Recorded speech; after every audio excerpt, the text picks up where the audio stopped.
or come from Ime Udoka or the president or the owner of the Celtics or anything like that. I don't know if there's been an official statement, but I saw on the Joe Budden podcast that turns out who he slept with was the owner's wife.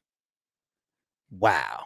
If that's true, and it's so crazy because what I said in my previous Ime Udoka piece on this podcast was either one, maybe he did something that was violation because of, corporate America office and inner office sex policies, or he violated and he took something or made somebody feel entrapped because he's a power figure as a coach within the organization, or B, he just slept with the wrong person, meaning a teammate's wife and teammate or girlfriend, and they know that, yo, you engaged and I'm uncomfortable. I work with you and you over here with my sister and I know you got Nia Long or whatever, or somebody else on the staff or the owner's girlfriend or the owner's wife. And this is the first report that we hear of what he did was the owner's wife.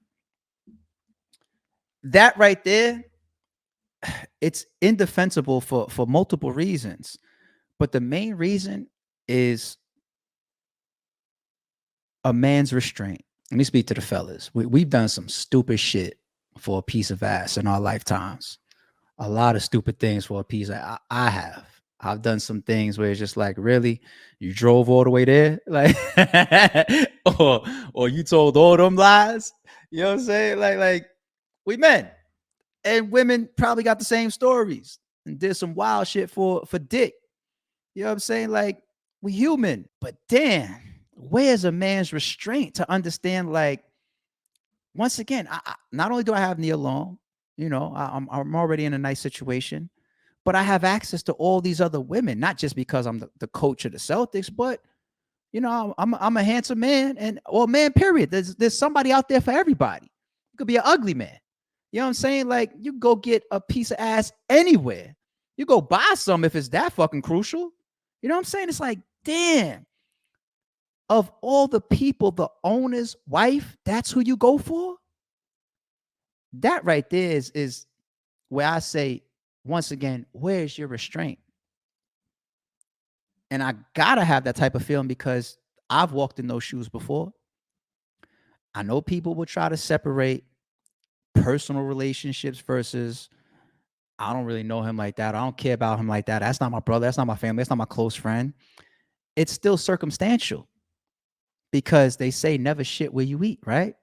It's the owner's wife. But even if you wanted to, I could use an example of just, friends and family or whatever. But a man's restraint is key here. I have a friend of mine that he got into some shit, got into a situation, and he actually got deported. So he's no longer even in America. They deported him. And I went to school with his wife. They have a beautiful family too. They have a child together and everything. I went to school with his wife. His wife was always fine. Beautiful woman to this day. I ended up at a Club Taj in Manhattan. Do they still have Taj, or is it named something else? They used to throw some crazy ass day parties in there, brunch parties. Where you can get, chicken and French toast and mimosas all day, whatever. I went to some crazy brunch parties at Taj in Manhattan. And a bunch of us was in there for an occasion. I think it was somebody's birthday or something like that. So I knew a bunch of the people there. And my homie's wife was one of them. This was after he was deported as well. And there definitely was a lot of liquor in the air. Everybody drinking, having a great time. It's a party atmosphere. And I could even see that my homie's wife, she had a couple as well. I could see that in her. But, we got to a certain part of the night where it felt like from that point all the way through the end, she was just flirting with me heavy.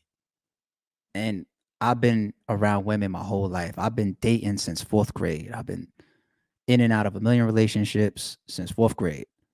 I know women. I know tendencies. I know signals. I know flirting. Like, it was so clear. Like, at certain times, like, she was hanging on me a couple times. I'm like, yo, there's other people that know me and your husband and you, and this don't look right. And I had to be careful of that too. It got to that point a couple times. But the flirting and the signals was just like, I would have been blind as shit to not pick up on them. I was like, wow. But the last thing on my mind was sliding. The last thing on my mind was putting a fucking finger on this woman.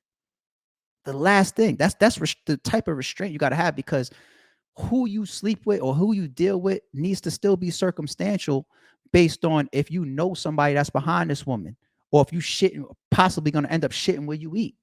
You have to have that type of restraint, no matter how fine the person is, no matter how much she's throwing it at you. If the owner of the Celtics is some 70-year-old guy and he's one of them rich guys that got a trophy wife that's in her 30s or her 40s and she's beautiful and got the bad body and all this type of stuff. And there's also a feeling of prestige that comes with that, because men like to sleep with other prestigious men's women because they think that that's a trophy, or that's a point. That's a brownie point. You know what I'm saying? I slept with his wife or his girl, right? Whatever the motivations behind her coming on to Ime, or Ime coming on to her, or being 1000% mutual or whatever, there has to be some type of restraint. At least I don't even know the woman possibly involved, so I can't even look at her and get a perspective or read on her. But the person that's in the public eye behind the situation right now is Ime. You have to have restraint. You have to have certain circumstances that tells you, no matter how much I want to do that, no matter how bad she is, no matter how much she's throwing it at me, that's a pass I can't catch. And once again, shout out to the Joe Budden podcast, because that was a very interesting perspective, and I'll share it here as well. But I want to give them the credit because it's not an original thought coming from me. That the reason why he would be suspended is, I guess, for lack of better words, a petty move, because if you're fired, then you can go get another job, right? But if I suspend you without pay, not only do you not get paid, but you can't even go get another job. So now I got you down on your dick because you violated me, the owner. How's that for a clap back?